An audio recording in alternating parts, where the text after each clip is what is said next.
గ్రామంలో స్వచ్ఛతా ర్యాలీని నిర్వహించడం జరిగింది. పరిసరాలన్నీ కూడా మనం శుభ్రంగా ఉంచుకోవాలి.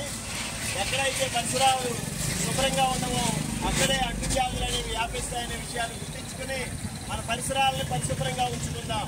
ఆరోగ్యమే ఆరోగ్యమే ఆరోగ్యమే ఆరోగ్యమే ఆరోగ్యమే ఆరోగ్యమే పరిసరాలను పరిసరాలను పరిసరాలను పరిసరాలను ఆరు బయట మల విసర్జన